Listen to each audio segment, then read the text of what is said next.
അലൈക്കും, എല്ലാവർക്കും എൻ്റെ പുതിയ വീഡിയോയിലോട്ട് സ്വാഗതം. കോഴിമുട്ട വെച്ച് വെറൈറ്റി ആയിട്ടുള്ളൊരു സ്നാക്സിൻ്റെ റെസിപ്പിയാണ് ഞാൻ കാണിക്കുന്നത്. അതോടൊപ്പം തന്നെ മറ്റൊരു ഈസി സ്നാക്സിൻ്റെ റെസിപ്പി ഞാൻ കാണിക്കുന്നുണ്ട്. അപ്പോൾ വീഡിയോ ഫുള്ളായിട്ട് കാണണേ. അപ്പോൾ നമുക്ക് വീഡിയോയിലോട്ട് പോവാം. അപ്പോൾ ഇതിന് വേണ്ടിയിട്ട് ഞാനൊരു 3 കോഴിമുട്ടയാണ് ഇവിടെ എടുത്തിട്ടുള്ളത്. അപ്പോൾ കോഴിമുട്ട നമുക്ക് മറ്റൊരു ബൗളിലേക്ക് പൊട്ടിച്ച് വയ്ക്കാം. ഒരു ഓംപ്ലേറ്റിൻ്റെ കൂട്ടാണ് ഇവിടെ ഉണ്ടാക്കുന്നത്. അപ്പോൾ ഇതിലേക്ക് നിങ്ങൾക്ക് ആവശ്യമുള്ളത് ഓംപ്ലേറ്റ് നിങ്ങൾ എന്തൊക്കെയാണ് ഇട്ട് കൊടുക്കുന്നത് അതൊക്കെ നിങ്ങൾക്ക് ഇതിൽ ചേർത്ത് കൊടുക്കാം. അപ്പോൾ ഞാനിവിടെ ഇതിൽ ഒരു പിഞ്ച് ഉപ്പും ഒരു വലിയ സവാള ചെറുതായി പൊടിയായിട്ട് അരിഞ്ഞതുമാണ് ഇതിൽ ചേർത്ത് കൊടുക്കുന്നത്. നിങ്ങൾക്ക് ഇതിൽ ക്യാരറ്റ്, പച്ചമുളക്, കുരുമുളക് പൊടി ഇതൊക്കെ ഇട്ട് കൊടുക്കാം. അപ്പോൾ ഞാൻ ഇതൊന്നും ഇപ്പോൾ ഇട്ട് കൊടുക്കുന്നില്ല. നിങ്ങളുടെ ഇഷ്ടാനുസരണം നിങ്ങളതൊക്കെ ഇട്ട് കൊടുക്കുക. അപ്പോൾ ഒരു വിസ്കോ അല്ലെങ്കിൽ സ്പൂണോ വെച്ചിട്ട് നന്നായിട്ട് ബീറ്റ് ചെയ്തെടുക്കുക. അപ്പോൾ ഇനി നമുക്ക് ചട്ടി വെച്ച് കൊടുക്കാം. പാനൊന്നുമല്ല, ഞാനിവിടെ ഉണ്ണിയപ്പച്ചട്ടിയാണ് വെച്ച് കൊടുത്തിട്ടുള്ളത്. അപ്പോൾ ചട്ടി ഇവിടെ ചൂടായിട്ടുണ്ട്. ഇനി ചട്ടിയിലേക്ക് നമുക്ക് ഓയിൽ ഒഴിച്ച് കൊടുക്കാം. ഉണ്ണിയപ്പത്തിന് ഒഴിക്കും പോലെ കൂടുതൽ ഓയിലൊന്നും ഒഴിക്കണ്ട, ഓരോ സ്പൂൺ വീതം ഒഴിച്ച് കൊടുത്താൽ മതി. അപ്പോൾ എണ്ണ ചൂടായിട്ടുണ്ട്. ഇനി നമുക്ക് ഓംലെറ്റ് ഉണ്ടാക്കാനുള്ള കൂട്ട് ഓരോ കുഴിയിലായിട്ട് ഒഴിച്ച് കൊടുക്കാം.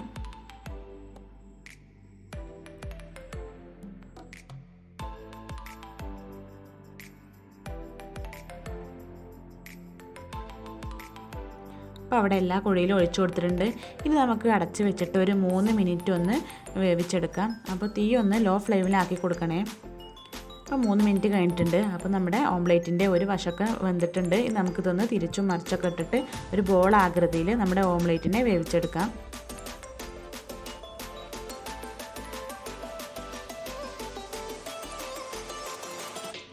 അതിൻ്റെ എല്ലാ വശങ്ങളും നന്നായിട്ട് വെന്തിട്ടുണ്ട്. അപ്പോൾ നമുക്കിതിനെ ഇനി കോരിയെടുക്കാം.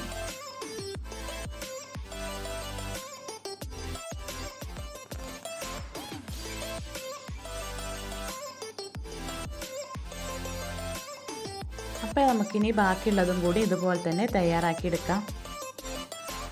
ഒരു വെറൈറ്റി ആയിട്ടുള്ള റെസിപ്പിയാണിത്. കുട്ടികൾക്കൊക്കെ നന്നായിട്ട് തന്നെ ഇഷ്ടപ്പെടും. അപ്പോൾ ഇനി മക്കൾക്കൊക്കെ ക്ലാസ്സൊക്കെ തുടങ്ങുകയാണ്. അപ്പോൾ ഇനി വൈകുന്നേരം ക്ലാസ്സൊക്കെ കഴിഞ്ഞ് വരുമ്പോൾ ഇതുപോലെ വെറൈറ്റി ആയിട്ടുള്ള സ്നാക്സൊക്കെ ഉണ്ടാക്കി കൊടുത്താൽ മതി. അതൊക്കെ നന്നായിട്ട് തന്നെ ഇഷ്ടപ്പെടും. അപ്പോൾ ഇതിവിടെ പാകമായിട്ടുണ്ട്. അപ്പോൾ നമുക്ക് ഇതൊന്ന് തിരിച്ചു മറിച്ചൊക്കെ ഇട്ട് കൊടുത്തിട്ട് ഇത് നമുക്ക് കോരിയെടുക്കാം. അപ്പോൾ 3 കോഴിമുട്ട ഉപയോഗിച്ചിട്ട് നമുക്കിതാ ഇത്രയും ഓംപ്ലേറ്റാണ് ഇവിടെ കിട്ടിയിട്ടുള്ളത്. ഇനി നമുക്കൊന്ന് ഫ്രൈ ചെയ്തെടുക്കണം. അതിന് വേണ്ടിയിട്ട് ഞാനിവിടെ 4 ബ്രെഡ് എടുത്തിട്ടുണ്ട്. ഇതൊരു മിക്സിയുടെ ജാറിലേക്ക് ചെറുതായിട്ട് പിച്ചിട്ട് കൊടുക്കുക. ഇത് നമുക്ക് നൈസായിട്ട് തന്നെ ഒന്ന് പൊടിച്ചു കൊണ്ടുവരാം. അപ്പോൾ അത് നല്ലോണം നൈസായിട്ട് തന്നെ കിട്ടിയിട്ടുണ്ട്. ഇത് നമുക്ക് മറ്റൊരു പാത്രത്തിലോട്ട് മാറ്റാം. ഇനി അടുത്തതായിട്ട് ഒരു കോഴിമുട്ട പൊട്ടിച്ചൊഴിക്കുക. ഇനി ഇതിലോട്ട് ഒരു സ്പൂണ് പഞ്ചസാരയും കൂടിയും ചേർത്തിട്ട് നന്നായിട്ട് ബീറ്റ് ചെയ്തെടുക്കുക. അപ്പോൾ കോഴിമുട്ടയ്ക്ക് പകരം നമുക്ക് വേണമെങ്കിൽ മൈദ കലക്കിയിട്ട് എടുക്കാം കേട്ടോ. അപ്പോൾ കോഴിമുട്ട ഇഷ്ടമില്ലാത്തവർ അങ്ങനെ കലക്കിയെടുക്കാൻ ഇഷ്ടമില്ലാത്തവർ മൈദ കലക്കിയെടുത്താൽ മതി. ഇനി ഇത് ചട്ടി വെച്ചിട്ടുണ്ട്. ചട്ടി ചൂടായ ശേഷം അതിലോട്ട് ഓയിൽ ഒഴിച്ചു കൊടുക്കുക. ഞാനിവിടെ സൺഫ്ലവർ ഓയിലാണ് ഒഴിച്ചു കൊടുത്തിട്ടുള്ളത്. വെളിച്ചെണ്ണ വേണമെങ്കിൽ ഒഴിച്ചു കൊടുക്കാം കേട്ടോ.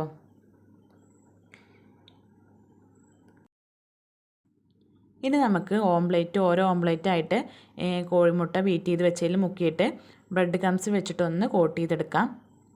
അത് നമുക്ക് തിളച്ച് വരുന്ന എണ്ണയിലോട്ട് ഇട്ട് കൊടുക്കാം. ഇങ്ങനെ ഓരോന്നായിട്ട് ചെയ്തിട്ട് ഇട്ട് കൊടുക്കുക.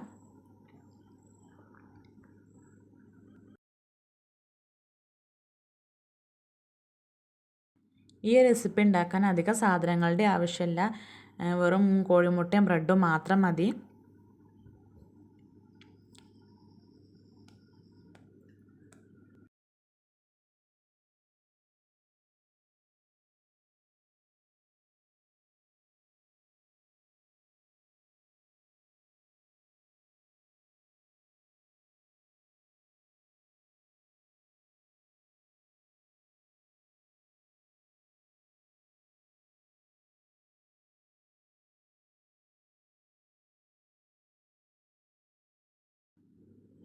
അപ്പോൾ ഇത് തിരിച്ചും മറിച്ചൊക്കെ ഇട്ടിട്ട് നല്ലോണം ഒന്ന് വേവിച്ചെടുക്കുക. അപ്പോൾ ഓംപ്ലേറ്റ് നേരത്തെ നമ്മൾ വേവിച്ചെടുത്തതാണ്. ഇനി ഇതിൻ്റെ പുറം ഭാഗം ഒന്ന് ഒരു ഗോൾഡൻ ബ്രൗൺ നിറമായാൽ മതി. അപ്പോൾ നമുക്ക് കോരിയെടുക്കാം. അപ്പോൾ അതൊക്കെ നിറം ഒന്ന് മാറി വന്നിട്ടുണ്ട്. ബ്രൗൺ കളർ ആയിട്ടുണ്ട്. അപ്പോൾ നമുക്കിനി എണ്ണയിൽ നിന്ന് ഇത് കോരിയെടുക്കാം.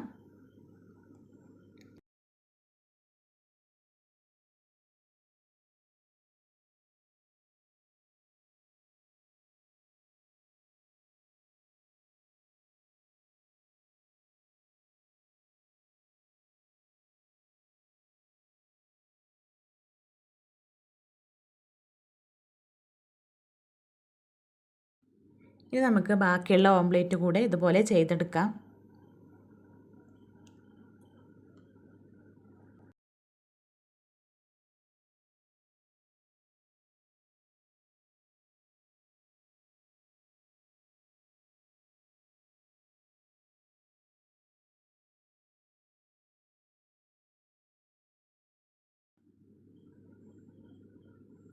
അപ്പോൾ നമ്മളെല്ലാം ഇവിടെ ഫ്രൈ ആക്കി എടുത്തിട്ടുണ്ട്. അപ്പോൾ നമ്മൾ വെറും 3 കോഴിമുട്ട വെച്ചിട്ടാണ് ഇത്രയും പലഹാരം നമുക്ക് കിട്ടിയത്.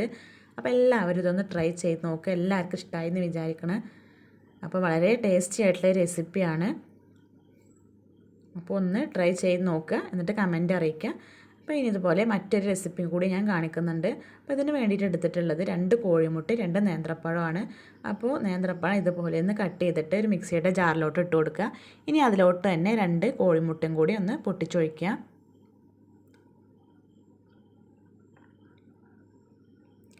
ഇനി ഇതിലോട്ട് ഒരു 4 സ്പൂണ് തേങ്ങ ചിരകിയത് കൂടി ഇട്ട് കൊടുക്കുക. ഇനി ഇതിലോട്ടൊരു ഏലക്ക ഇട്ട് കൊടുക്കുക. ഇനി 2 സ്പൂണ് പഞ്ചസാര കൂടി ചേർത്ത് കൊടുക്കുക. ഇനി ഇതിലോട്ടൊരു നുള്ള് ഉപ്പ് കൂടി ചേർത്ത് കൊടുത്തിട്ട് ഇത് നന്നായിട്ടൊന്ന് അരച്ചെടുക്കുക.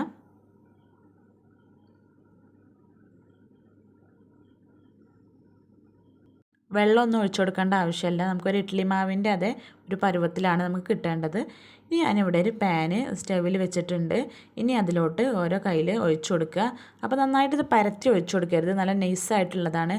അപ്പോൾ നമ്മൾ മറിച്ചിടുമ്പോൾ ഇത് പൊട്ടാൻ സാധ്യതയുണ്ട്. അപ്പോൾ ചെറുതായിട്ട് ഇങ്ങനെ ഒരു 2-3 എണ്ണമൊക്കെ ഇങ്ങനെ ഒഴിച്ചു കൊടുക്കുക.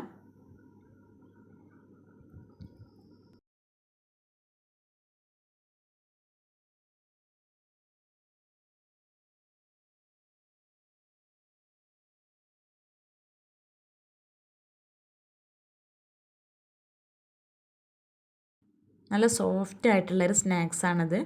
അപ്പോൾ ഇതും മക്കൾക്കൊക്കെ നന്നായിട്ട് ഇഷ്ടപ്പെടും.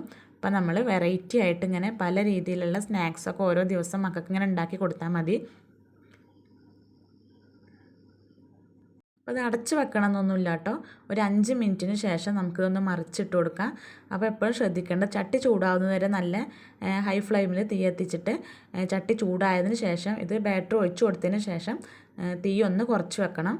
ലോ ഫ്ലെയിം ആക്കി കൊടുക്കണം. എന്നിട്ട് വേണം, അല്ലെങ്കിൽ ഇതിൻ്റെ അടിഭാഗം പെട്ടെന്ന് കരിഞ്ഞു പോകുള്ളൂ.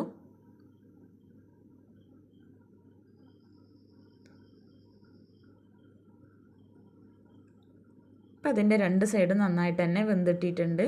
ഇനി നമുക്ക് ഇത് ചട്ടിയിൽ നിന്ന് മാറ്റിയെടുക്കാം. ഇനി ബാക്കിയുള്ളതും കൂടി ഇതുപോലെ ചുട്ടെടുക്കുക. അപ്പോൾ ഇത് നല്ലൊരു സ്നാക്സാണ്, നല്ല സോഫ്റ്റ് ആയിട്ടുള്ള ഒരു സ്നാക്സാണ്. കുട്ടികൾക്ക് എന്തായാലും ഇത് ഇഷ്ടപ്പെടും.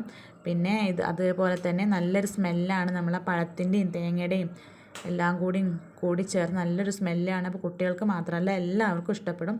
നല്ല സോഫ്റ്റ് ആയിട്ടുള്ളൊരു പലഹാരമാണ്. അപ്പോൾ എല്ലാവരും ഈ 2 റെസിപ്പി ഒന്ന് ട്രൈ ചെയ്ത് നോക്കുക. തീർച്ചയായിട്ടും നിങ്ങൾക്ക് ഇഷ്ടപ്പെടും. അപ്പോൾ ഇനി അടുത്തൊരു വീഡിയോയുമായിട്ട് വീണ്ടും വരാം ഇൻഷാ അല്ലാഹ്. അപ്പോൾ ഈ 2 റെസിപ്പി നിങ്ങൾക്ക് ഇഷ്ടമായിട്ടുണ്ടെങ്കിൽ ലൈക്ക് ചെയ്യാനും കമൻറ്റ് ചെയ്യാനും സബ്സ്ക്രൈബ് ചെയ്യാനും ഒന്നും മറക്കരുത്. അപ്പോൾ താങ്ക്സ് ഫോർ വാച്ചിങ്.